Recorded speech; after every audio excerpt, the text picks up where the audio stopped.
his prime priority was how to make India secure and strong. And that required many avenues, that required many steps, multitude of them. Broadly speaking, they come under the four heads. It requires equipment, it requires change in systems, and it requires change in technology policies, and they have got to be futuristic. कल और भविष्य की तरफ देखते हुए हमारे को इन चारों क्षेत्रों में अपनी प्रगति करनी है। आपने देखा होगा, अगर आप पिछले 8 सालों के अंदर में देखें तो स्ट्रक्चरल एंड सिस्टमेटिक चेंजेस बहुत सारे हुए हैं। मान लिया जाए कि सीडीएस का वो था, पिछले 22-25 साल से पड़ा हुआ था, ये डिमांड थी, ग्रुप ऑफ मिनिस्टर्स की रिकमेंडेशन थी, लेकिन राजनीतिक इच्छा शक्ति न होने के कारण ये इंप्लीमेंट नहीं हुई। हमारे यहां साइबर थ्रेट्स पैदा होने शुरू हो गए थे। डिफेंस साइबर एजेंसी का निर्माण एक स्ट्रक्चरल एंड सिस्टमिक चेंज था। डिफेंस स्पेस एजेंसी का आज से 5 साल 10 साल पुराने सैनिक इसकी कल्पना भी नहीं कर सकते थे कि आज हमारी डिफेंस एजेंसी की अपनी स्पेस की एक इंडिपेंडेंट एजेंसी है, एक इंडिपेंडेंट वो है। इसी प्रकार से बहुत सारे जो सिस्टम्स एंड स्ट्रक्चर्स भी चेंज किए गए। दूसरा जो क्षेत्र था जो है इक्विपमेंट का। आज हम, आपने देखा होगा, सरकार ने अपनी सेना के लिए कितने नए तरह के वेपन्स, हमारे पास में जो असॉल्ट राइफल थी जिस पर हम डिपेंड कर रहे थे 7.62, वो शायद इतनी कारगर नहीं थी, अब उसको रिप्लेस किया जा रहा है भारत में बनी हुई AK-203 के साथ में। ये एक बहुत ही कामगार और दुनिया की one of the best assault rifles होगी। इसी प्रकार से अगर हम चाहे वो पनडुब्बियों के क्षेत्र में है, चाहे वो personal equipment of the soldier है, चाहे वो एयरक्राफ्ट्स हैं, हमने लाइट कॉम्बैट एयरक्राफ्ट का और अब एक 5th जनरेशन एयरक्राफ्ट एमका का हम निर्माण कर रहे हैं। तो इक्विपमेंट के क्षेत्र में एक बहुत प्रगति की जा रही है। और एक है टेक्नोलॉजी का फील्ड जो सबसे ज्यादा कॉम्पिटिटिव फील्ड है। इसमें पैसा भी बहुत लगता है और बहुत कुशल वैज्ञानिकों की आवश्यकता होती है। We need the top scientist who are globally competitive and others. देखिए, इस सरकार के टाइम के ऊपर में अंतरिक्ष के अंदर में जो बड़े नए संकट आए, सारे का सारा वारफेयर जो है वो सैटेलाइट कंट्रोल होगा। आपका जो हवाई जहाज चलेगा, ये आपके जो रडार्स काम करेंगे, वो सब satellite communication and satellite control होंगे। पर सर, ये अग्निवीर जो है उनकी ट्रेनिंग सिर्फ 1 या 3 महीने की होगी। मतलब आर्मी चीफ ने कहा है दैट बाय दिसंबर रिक्रूटमेंट हो जाएगी और मार्च तक डिप्लॉयमेंट हो जाएगी। ये कहां से आप उनको ट्रेनिंग दे सकते हैं रेडार या सबमरीन के लिए? How to run it, how will you train them इतनी जल्दी? मैं आपको इस पॉइंट पे आता हूं, ये बहुत अच्छा पॉइंट है, मैं आपको अभी बताता हूं, but I will just tell you before that let me tell you that is in the field of technology we have done a great this thing. We have got light combat aircraft, we have got AMCA, we have got submarines that we have made, we have given the nuclear submarines that we have launched, and we also became a space power. We have hit the satellites, and the 4th pedestal of it is the manpower reorganization. Now, in the manpower reorganization, the point that you have raised was that is we must have a young, agile, fit, well-trained army. Okay. It is a contradiction. It's a paradox कि भारत का वो देश जिसकी सबसे young population है, उसकी एक oldest army है। जहां पर 2030 के अंदर में 50% लोग 25 साल से कम उम्र के होंगे, उसी देश के अंदर में जो सेना की एवरेज एज है वो दुनिया के सबसे अधिक एजेड आर्मीज में से है। तो हमें उसको ठीक करना था। अब आपने प्रश्न किया कि यदि हमारे को अग्निवीर बनाते हैं या हम अग्निपथ के रास्ते पर चलते हैं तो किस प्रकार से हम उनकी ट्रेनिंग और उनको इक्विप कर पाएंगे इन नई चुनौतियों का, to meet the new challenges and the threats. Will they be competent enough? Now let me tell you one thing. First point you must understand, Agniveer will never constitute the whole army. Agniveer केवल पहले 4 साल में recruited जवान होंगे। बाकी लोग जो होंगे जिनका कि प्रोपोर्शन एक बहुत बड़ा होगा, वो अनुभवी होंगे, they will be experience, they will be trained and other, and these Agniveer, those who become the regulars eventually will go through more intensive training, will acquire the experience, will become more battle worthy and more experienced over the period of time. So Indian Army at any point of time will have a large number of people who, though recruited as Agniveer, but have been specially selected for their suitability, for their fitness, for their agility, for their motivation and for their aptitude for the job, and also did not have that sort of the personal problems by which they would like to leave the army and settle for something which is more stable and a personal life. So these persons will be well trained. So it is not only that the Indian Army will be having only this component. Yes, Indian Army will constitute at the level of the Jawans and the ORs who have been recruited through the process of Agniveer, specially selected, whose work, whose performance has been monitored and digitally monitored through various complex processes over a long period of time. Selection is one part. Even when you select people who are physically fit and others, it's a very small this thing. But when we observe them over a longer period of time, we are able to see that what sort of material do we have which will make the ideal soldier for the future. Imagine the army of 15 years hence, in which all those who have been recruited have come through the special 4 years probation period and then gone and joined the army. See their technical skills, see their motivation, their physical fitness and others. They will all be the people who will probably the cream of the Indian Army. Right. So my first question will be, I will go later into those who are not being amalgamated, but first about those who are going to be amalgamated into the service. There's already a system of your regiments and corps. Will it not demotivate somebody who has gone through the NDA, who's gone through the rigorous training process earlier, and then they'll see them as Johnny come latelys, abhi aaye hain, abhi fauj mein ghus gaye hain, and they're already getting the benefits that we were getting, but we had to put in so much more hard work. So will it cause a disruption, and will they be seen as lesser soldiers? देखिए, सेना में जाने वाला हर recruit fresh होता है, चाहे वो regular में जाए, चाहे वो अग्निवीर की तरह जाए, चाहे आज से 15 साल पहले जाता था, उसकी भी पहले 1 महीने की सर्विस होती है, फिर 6 महीने की होती है, फिर 1 साल की होती है। वो शुरू नहीं होता है 15 साल की या 12 साल की सर्विस के साथ में। एक बात, जहां तक रेजिमेंट्स का सवाल है, इसमें 2 बातें समझनी चाहिए। ये जो रेजिमेंट्स का कंसेप्ट है, इसको कोई टिंकर नहीं कर रहा है। अगर रेजिमेंट्स हैं तो आर्टिलरी की रेजिमेंट्स रहेंगी, आर्मर्ड कोर की रेजिमेंट्स रहेंगी, इलेक्ट्रिकल मैकेनिकल इंजीनियर्स हैं या इंजीनियर्स हैं या बाकी सारे हैं। ये जो रेजिमेंटल, कभी कभी इन्फेंट्री की कुछ यूनिट्स के अंदर में बारे में लोगों को भ्रम है। पहली बात तो अब कोई कास्ट बेस्ड रेजिमेंट्स बहुत कम बची हैं, सिर्फ 2 या 3 हैं जो कि अभी भी प्योर उसी एरिया के क्षेत्र को करते हैं। और ये एक कॉलोनियल लेगेसी है। अंग्रेज ये चाहते थे कि कोई भी चीज पैन इंडिया ना हो, और वो ये चाहते थे कि उनको किसी न किसी वर्ग में बांटा जाए और उस वर्ग या क्षेत्र के प्रतिनिधि के रूप में जाए। उनका कोई नेशनल पर्सपेक्टिव नहीं है, क्योंकि इससे उनके अपने कॉलोनियल एम्पायर को एक खतरा था। देखिए, मैं आपको बताता हूं, इसी इंडियन आर्मी को फर्स्ट टाइम ये नेशनल आर्मी के रूप में कब आई? आजाद हिंद फौज की तरीके से, when it became the Indian national army. क्या था उसका? 60,000 की फौज थी। कोई रेजिमेंट थी इनकी? थी रेजिमेंट। इनकी रेजिमेंट थी रानी झांसी रेजिमेंट, इनकी रेजिमेंट थी Mahatma Gandhi regiment. Not an Ahir और राजपूत और ये नहीं थी। हाँ। और कितना सैक्रिफाइस किया इन्होंने? 60,000 में से 40,000 मारे गए। इतना एट्रिशन हुआ था।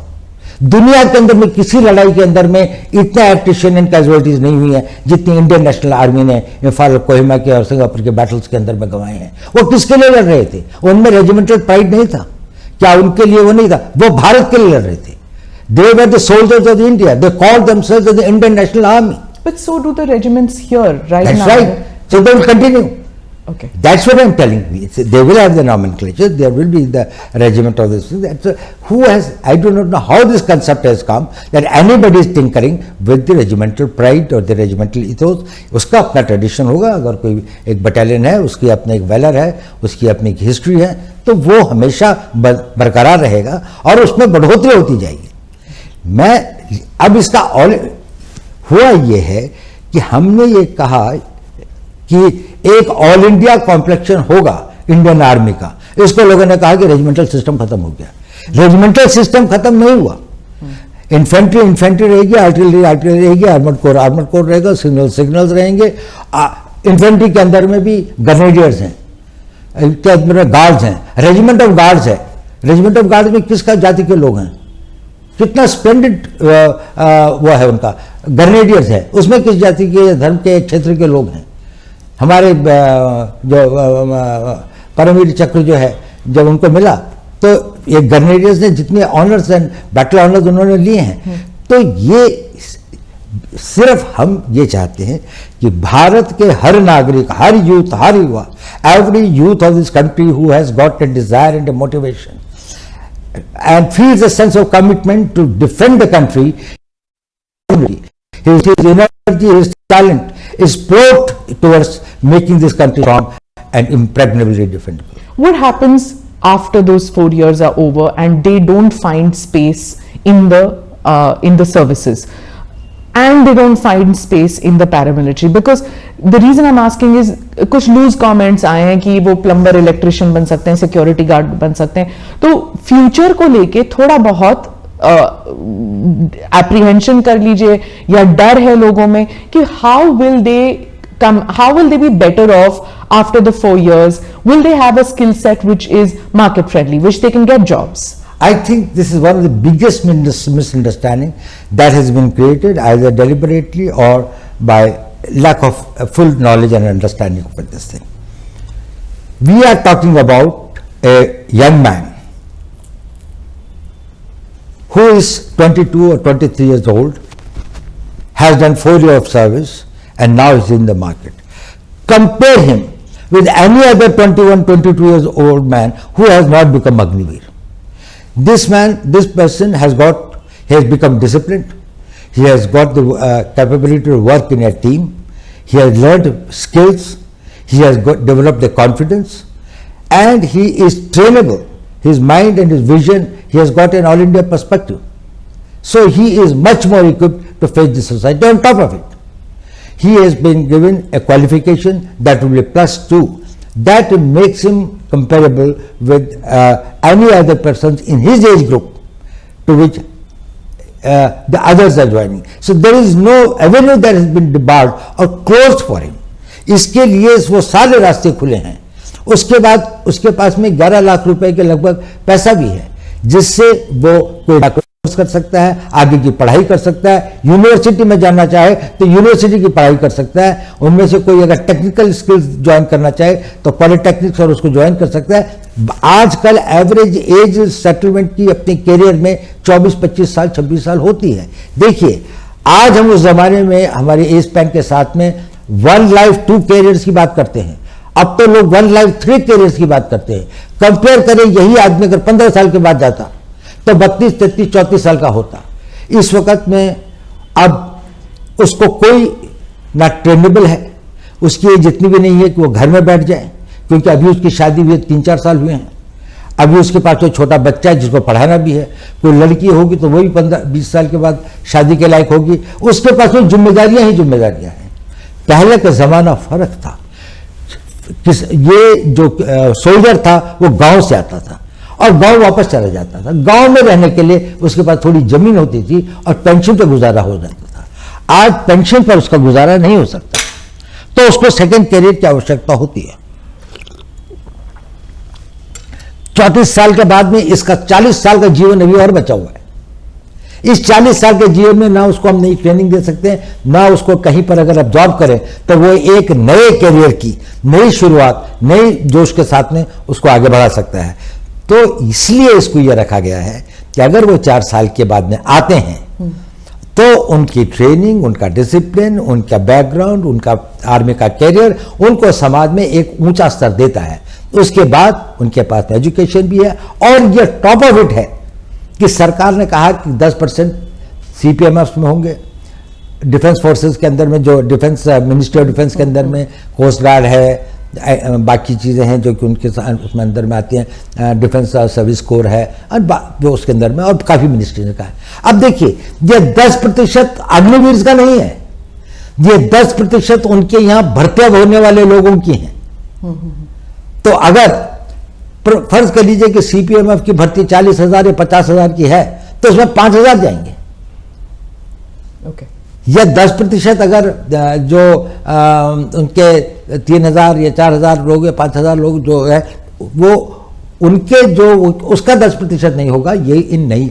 अब भारत आगे बढ़ रहा है, भारत की प्रगति हो रही है। पहला आदमी अग्निवीर जब रिटायर होगा तो आज से 5 साल के बाद में होगा, उस होगा तो भारत की इकोनॉमी 5 ट्रिलियन की इकोनॉमी होगी।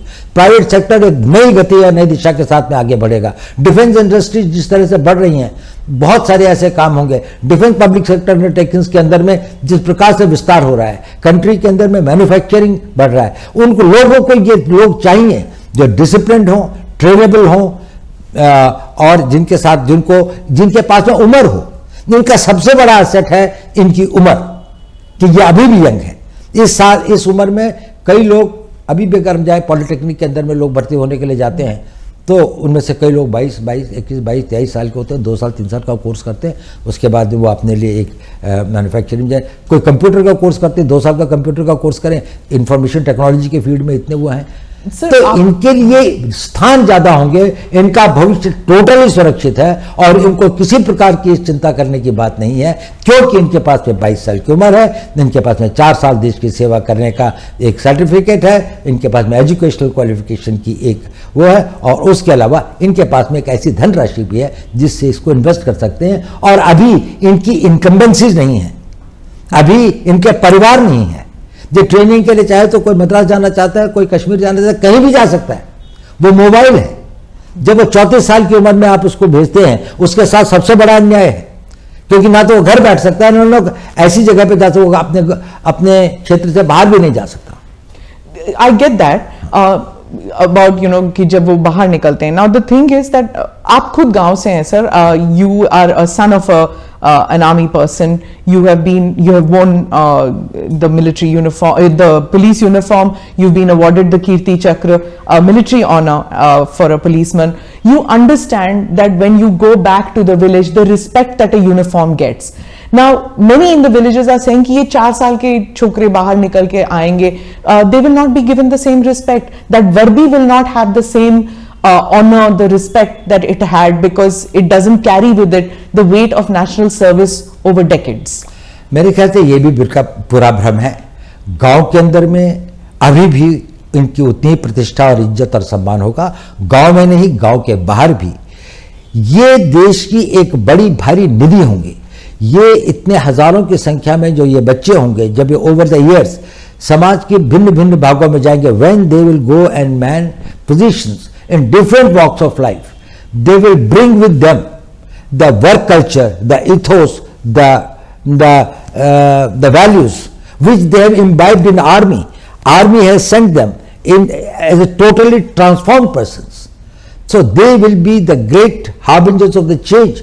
वो परिवर्तन को एक नई दिशा देंगे। और ये जो लोगों को भ्रम है कि इनका सम्मान और इनका वो नहीं होगा, ये बिल्कुल गलत है। मेरे ख्याल से अग्निवीरों को उतना ही सम्मान होता है। आज भी कितने लोग अपनी कोशिश करते हैं, पारिवारिक कारणों से सेना को छोड़ के कभी कभी आना पड़ता है। वो कुछ लोग हमेशा से पहले कलर सर्विस कितनी थी, 1962 तक तो 7 ईयर्स थी। उसके बाद में भी समय समय पर इसने ये कहा गया है कि इसको वो किया जाए। तो 7 ईयर्स की कलर सर्विस जो आदमी जाता था उसको क्या सम्मान मिलता था, इसको अधिक सम्मान मिलेगा क्योंकि इसके पास में आगे का कैरियर भी है। Sir, if this scheme was so overdue, so necessary, keeping in view that wars have changed, the nature of wars have changed, and the nature of the requirement of manpower has changed for India, अगर ये इतना overdue था तो इसके against इतने protest, इतने sudden protest क्यों हुए? देखिए ऐसा है, इसमें 2 तरह के प्रोटेस्ट या अपोजिशन है मैं कहूँगा। एक तो ये है जो कंसर्न है, वो देशभक्त भी हैं, उन्होंने देश की सेवा भी की है और अपने जीवन का बड़ा भाग जो है देश के लिए अपनी जानों की बाजी भी लगाई है। उनको फियर ऑफ अननोन है और जब भी कोई परिवर्तन आता है, any time that a change comes, उसके साथ में जुड़ी हुई anxieties and fears are always there. कुछ भय होते हैं, कुछ आकांक्षाएं होती हैं, कुछ अनागतवती चिंताएं होती हैं जो आदमी को घेरती है। इतना बड़ा परिवर्तन, इतना बड़ा चेंज हो जाएगा तो कहीं ये तो नहीं सब कुछ पलट जाएगा। तो ये हम इसको समझ सकते हैं। इसके लिए आपने देखा होगा, यदि आपने 15 तारीख जून के बाद में जैसे जैसे इन लोगों को अधिक सूचना और पूरी बात का पता चल रहा है और भी बातों का समय के साथ पता लगेगा, वैसे लोग उसको समझ रहे हैं कि ये तो हमारी बड़ी पुरानी आवश्यकता थी, इसमें हमारे वेटरन्स भी शामिल हैं और ये एक अच्छी चीज़ है। उनके कंसर्न हैं कि इनका क्या होगा। अब उनको पता लग रहा है कि इनके लिए भी एक भविष्य निश्चित करने की योजना है।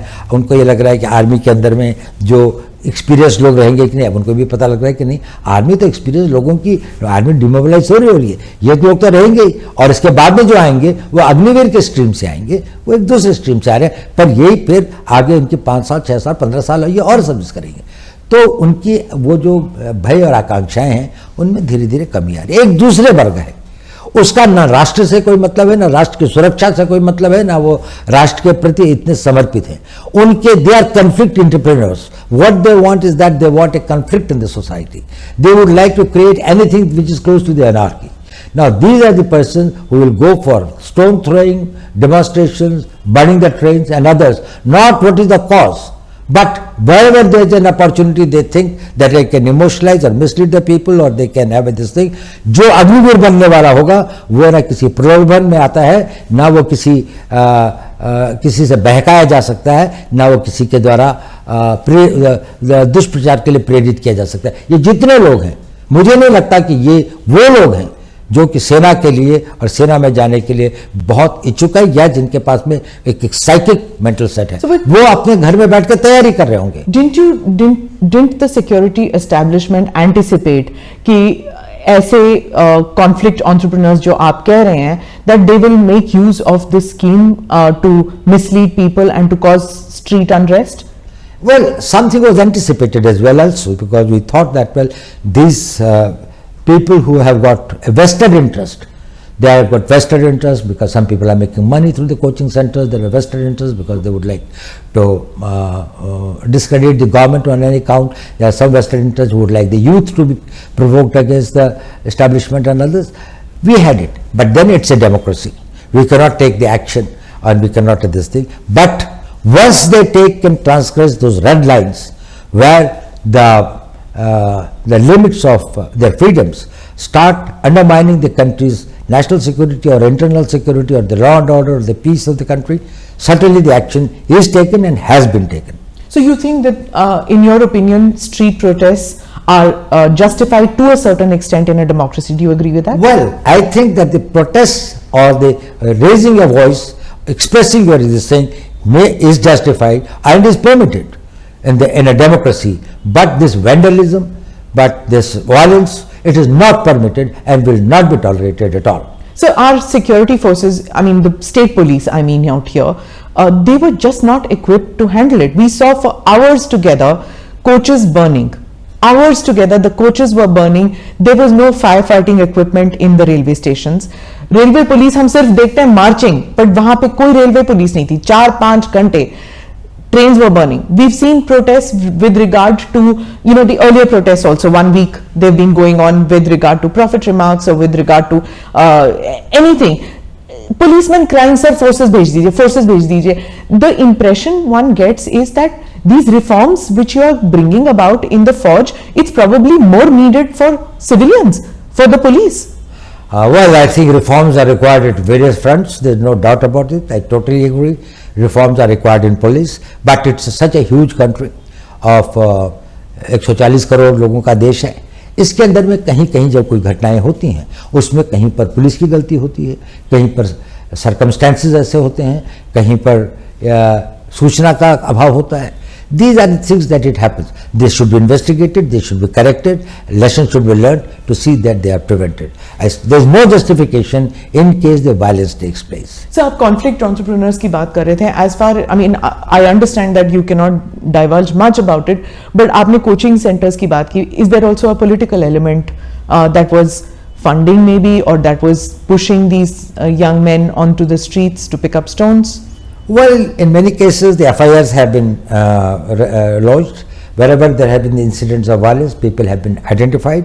There have been TV cameras and others. Probably it's only after the due investigation that we can say that which were the forces behind it and who did it and why did they do it. And it is, I would not like to preempt something or presume something, but I think the investigations must be done very thoroughly. Sir, because there are some politicians who are saying, and this is across the country, many politicians feel कि ये जब अग्निवीर बाहर आएंगे, they could be mercenaries for hire. It could pose a risk, law and order situation in their states also. So, is that fear valid, or would you just dismiss it? It is totally invalid. I have been rule of law. It will be the citizenship and the civilian population of this country who have to become law-abiding. And you will find the best of the law-abiding citizens in those youth who will not only abide by the law, but will make others and will be the harbingers and the nucleus of the people who will have a national sentiments, who will protect the national interest and create that environment. An environment of this thing is a creation of the undisciplined minds. People have got no sense of commitment, जिनका राष्ट्र से प्रेम है, जिनका ना समाज के प्रति कोई उत्तरदायित्व है, ना जिनके अपने प्रति कोई इस प्रकार का उनका ध्येय या लक्ष्य है कि हम राष्ट्र के निर्माण में क्या कर सके। ये लोग अच्छे लड़के होंगे, फिजिकली फिट होंगे, उसके बाद 4 साल की ट्रेनिंग में केवल इनके शरीर ही नहीं बढ़ते हैं, इनके मस्तिष्क के अंदर में भी एक ट्रांसफॉर्मेशन आता है, उनका सोचने का तरीका फर्क होता है, उनका एक नेशनल पर्सपेक्टिव बनता है, एक ऑल इंडिया पर्सपेक्टिव बनता है। जब ये समाज में जाएंगे और बड़ी संख्या में ओवर द ईयर्स समाज के, सरकार के, प्राइवेट सेक्टर के विभिन्न अंगों में जब ये होंगे तो ये अपने चारों तरफ, अपने परिवारों में, अपने गांव में एक ऐसे वातावरण का वो करेंगे और एक इस प्रकार की फोर्स की तरीके से इमर्ज होंगे जो कि हमारी इंटरनल सिक्योरिटी के लिए एक बड़ा भारी एसेट होगा। और इंटरनल सिक्योरिटी जो है वो बहुत आवश्यक है हमारे राष्ट्र की एक्सटर्नल सिक्योरिटी के लिए। But sir, don't you understand that और don't you see the fear that ये जो इंटरनल सिक्योरिटी को जरा भी डिसरप्ट किया जाए, इवन इन जैसे आपने स्टर में देख लिया, उसके बाद हिजाब रिमार्क्स हो जाती हैं, may be not the hijab and the prophet remarks, but CAA stir and the agriculture reforms की जो लॉज थे, अगर इसमें क्या होता है that the word goes out that on the street that if you push the government, if you push the security establishment to a certain extent with street protest, there could be a roll back. So is there any chance that because of these street protests there could be a rollback to the Agnipath scheme? There is no question of any rollback. There is no question. It is. Let me tell you one thing. This is not something which is a knee-jerk reaction which has come overnight. This has been being debated and discussed for decades. In 70s we had General Krishna Rao committee, of which General Sundarji, General Chibbar, they were the members. They talked about reorganization and reforming of the army, including the manpower policy, technology and others. So you're talking 40 years back? No, not only that. It is not only 40 years back. Then there was this thing of the Arun Singh Committee report in 1989. Then there was a group of ministers, this thing. Arun Singh Committee would be 30 years then. So what you're telling me, systematically there have been... No. Every time it was being felt, there was this thing of the Subramanian Committee report, the Kargil Committee report. So again, that is 30 years. Again, they said, then there was a group of ministers report. Okay. And then all these consistently had a refrain, go for a young army. So across the army's demand. Across different political parties which have been in power. But there was a problem.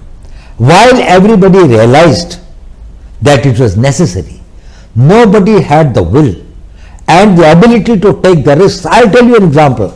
Ministry of Defence in 2006 wrote a letter to the Ministry of the Ministry of Defence wrote a letter to the Ministry of Home Affairs that we are thinking of implementing this thing. Will the CPMFs be able to take some people on this thing, the reserve for that? Home Ministry gave a reply to the Defence Minister's letter that we are forming a committee under the Director General BSF to examine the matter. That committee's report has never seen by anyone. That letter of the Defence Minister was never sent back. Defence Minister never sent any reminder. It is that. So when was this? It was in 2007. Okay. The letter was sent in 2006 and 2007 the committee was formed. So this is bureaucracy going round and round. No, it's not the bureaucracy. It was the political will. That is, it is such a big problem. It's such a huge mass. Who will dare getting into it and bringing about the change? It can happen only with a leader like Prime Minister Modi, who will say that if this isn't the national interest, if this will make India strong and secure, then no risk is big enough, then no cost is high enough. Even if it is a political cost, I will pay it, because he visualizes what happens to the Indian army 15 years from now. Security is not only thinking about your generation, also about the future generations. You will have an army which has been recruited and selected, and they have got manned by the people who have got the highest degree of fitness, agility, training, capabilities and others. They will be manning it, and then there will be a civil society in which you will have thousands of people who are there to bring about the change. They will be the catalysts of change. So Prime Minister Modi just yesterday has said that any kind of reforms that come, they disturb the status quo, who have benefited from status quo. Is it that this Prime Minister has the forge and the bureaucracy with him, that earlier Prime Ministers didn't have it, and that is why the MOD, the MHA, the defense, the uniformed soldier, they are not on the same page? Is it that the earlier Prime Ministers didn't have it and this Prime Minister has it? Well, yes, this Prime Minister, firstly, he has got a very clarity of vision, and he has got the ability to take decisions. He is very right in telling that all status quoists will have some doubts, will have some genuine fears. It requires a certain clarity. There's a lot of clutter and confusion, and to take it out, you need a very clear-headed leadership. When he is clear-headed, people down the line also become clear-headed. Probably the earlier regimes created a muddle because they themselves were not clear. What did they want? What transformation they want to bring about? And what is the cost, and are they prepared to pay that cost? With the Prime Minister, I think the entire army, and let me tell you one thing, late General Rawat, he is not here, he was one of the persons who was spearheading it very this way. Successive army chiefs in the last few years, I think it has been going on for last 3 years or something like that, that we had been deliberating and thinking and this thing like that. I had seen large number of meetings over this thing and other. Smallest point, smallest detail have been gone into, and there is a total support, there is a total commitment, there is a total desire, and also an enthusiasm about bringing about this change. That these doubts were in our minds also. We resolved those doubts. Okay. We tried to find out how we can minimize that, how we can mitigate the possible threats and the dangers. So you've been with Mr. Modi since he took office in 2014. There's been a doctrinal shift in India's relations with Pakistan since he's become Prime Minister, since you've been the NSA. You've seen several regimes change in Pakistan. Do you think, from a security perspective, is it possible for this kind of, I will not talk to you, you have to stop terror, till then I will not talk to you? And can nations prosper with that attitude going forward? Now, I'll tell you one thing. We cannot have peace and war at the choice of our adversary. If we have to protect our interests, we will decide when and with whom and at term on what terms we will have peace. When our core interests are involved, there is no question of peace at any cost. There has got to be a peace. We want very good relations with our neighbors, Pakistan included. We would like to have good relations with them. We would like to have very normal relations with them. But certainly the tolerance threshold for terrorism is very low. We would not like to make our citizens as sitting ducks for the terrorists who come and this thing. Thank God, and I think I must this thing to the God. In last 8 years, this country has not seen any terrorist this thing except Jammu and Kashmir, which has been this thing of proxy war. So it's a different type of a proxy war. Just before that, see, between 2001 to 2014, we had Bombay, we had Pune, we had Kanpur, we have got Delhi, we have got this whole range of this, Bangalore, Ahmedabad and other. What was the whole range of this thing the country was being this way? If we were not firm, if we were not very decisive, if we did not have the clarity, we will fight it. And we will not beg for peace at any terms. So you spoke about Jammu Kashmir, so I have to say this because we saw that when Article 370 was taken back, you went there. You went to Kashmir, you spoke to the people. We saw that happening. What do you have to say to people who are victims of these lone wolf attacks which are happening? Yes, I agree that that terrorism as such from Pakistan is gone, but then these are these lone wolf attacks, soft targets which are going. How How will you cope with that? How will terror end in every form in Kashmir? Well, this is a problem of security, and we are dealing with it, and we are dealing with effectively. Firstly, you must understand one thing. Post 2019, the mood and the temper of the people of Kashmir has totally changed. People are no more in favor of Pakistan, in favor of terrorism, in favor of this thing. You can see, where is Hurriyat today? Where are those Bandh calls? Where is this Friday Hartals? They have all gone this thing like that. But some individuals, some young boys who are misled or who are this thing, they are getting into this thing. We are doing our best to persuade them. Their families are trying to persuade them.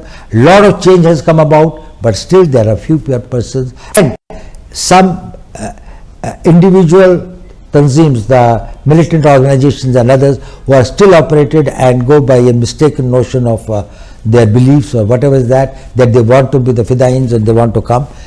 They do create problems for us. We are fighting them, and we are fighting them with total resolve. There is no way to deal with the terrorists. We don't deal with terrorism.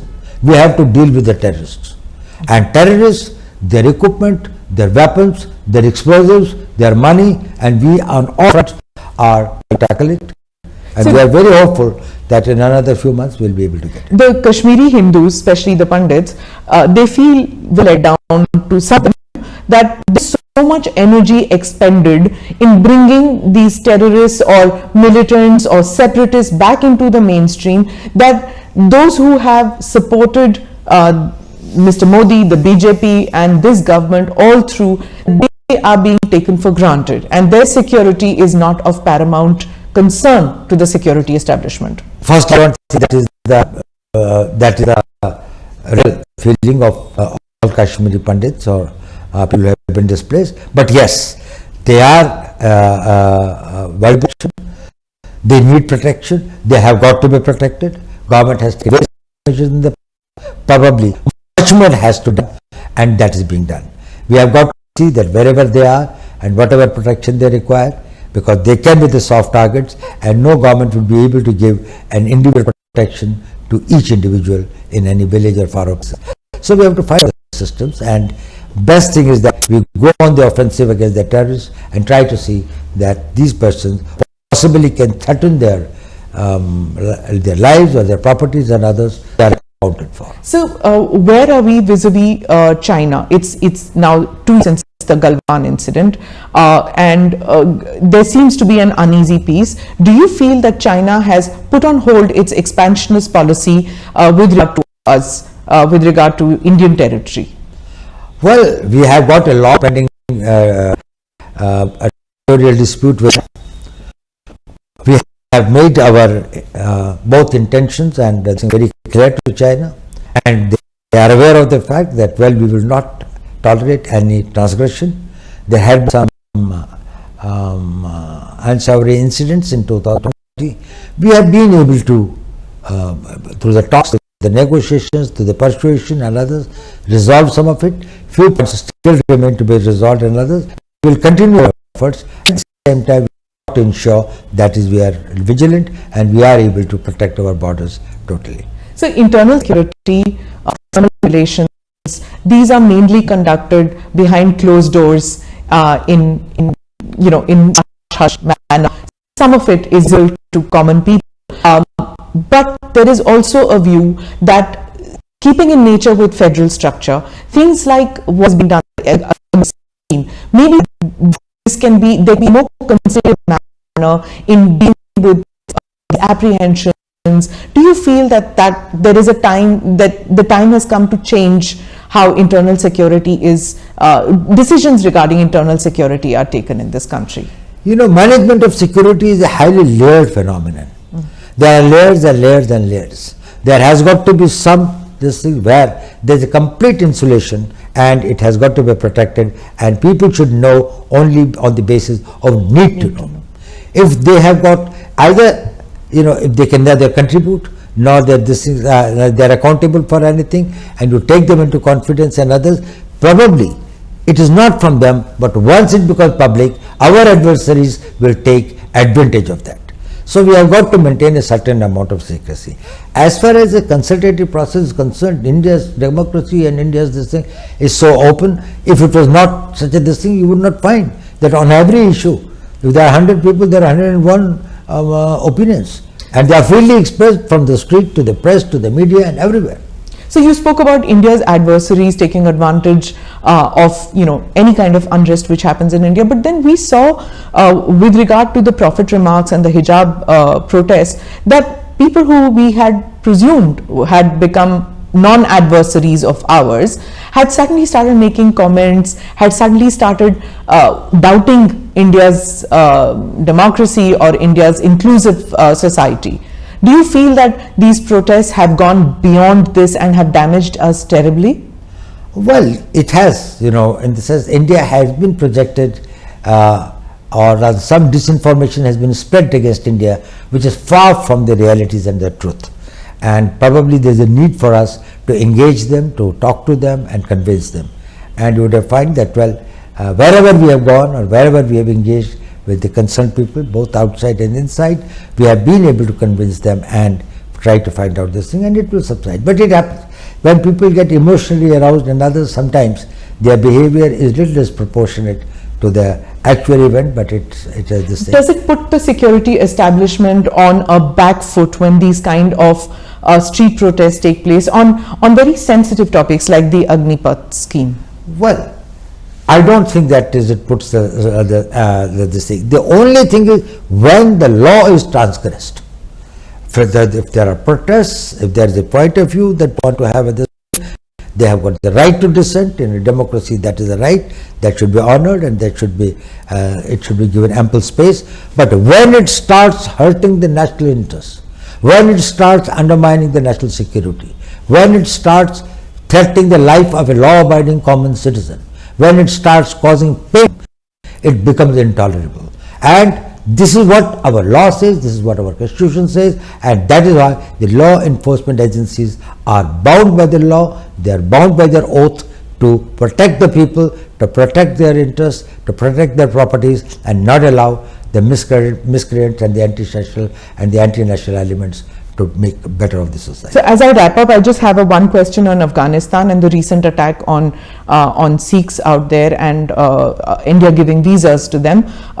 Where is it going now? Are Hindus and Sikhs and other minorities, will they find home in India? Will there be, will we increase the number of people that we take from Afghanistan into India? What happens with CAA? Will that come into force?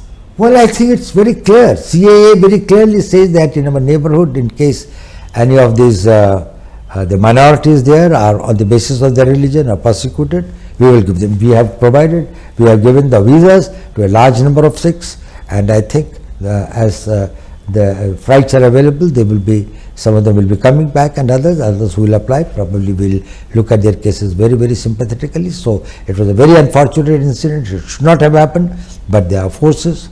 The terror and this thing, violence, they are the things in which we have to live with in the modern times. But Government of India is doing everything, and it has assured the Sikhs there and the Hindus there. I think there are very few Hindus left there, but they have assured them that India will stand by its commitment and by its assurances. So towards the end, do you have any message for youth who feel disillusioned and disheartened that maybe some of them were part of the protest, regret it, and would like to take the Agniveers? Is it over? Are the doors shut for them?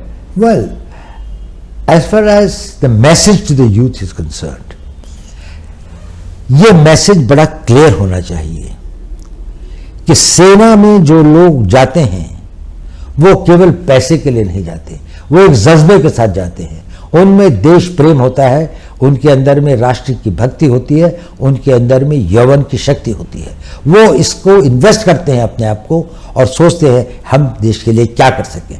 अगर वो भावना नहीं है तो आप इस career के लिए नहीं बने। इसमें केवल हम उन्हीं यूथ को चाहते हैं। आपकी ट्रेनिंग कितनी है, आपकी फिजिकल फिटनेस कितनी है, यह आवश्यक है, लेकिन इससे भी ज्यादा आवश्यक है कि आपकी मानसिकता क्या है। तो अगर कोई भी यूथ अग्निवीर बनना चाहता है और मेरा सारे यूथ को इस देश के से यही है, मेरा मैसेज यही है, पॉजिटिव हो, be positive, have faith in the nation, have faith in your leadership, when you join the army and others, the leadership there, have faith in the society and have faith in yourself. That is the most important thing. Swami Vivekananda कहते थे, पुराना धर्म कहता था कि नास्तिक वो है जो ईश्वर पर विश्वास नहीं करता, नया धर्म ये कहता है कि नास्तिक वो है जो स्वयं पर विश्वास नहीं करता। अगर आपको अपने ऊपर विश्वास है तो आपकी फिजिकल फिटनेस, आपकी मेंटल फिटनेस, आपकी ट्रेनिंग, आपकी और आपकी आयु को देखते हुए आपके लिए सारी दुनिया पड़ी है। You can conquer the world, the whole world is for you. अगर आप डिमोरलाइज्ड हैं, अगर आपकी नेगेटिव थिंकिंग है, तो आपको सारी चीजें पॉजिटिव होते हुए भी भविष्य अंधकार में दिखेगा। भविष्य में आस्था रखिए, अपने में विश्वास रखिए और आपका भविष्य बहुत उज्जवल होगा। धन्यवाद Doval ji, thank you so much for speaking.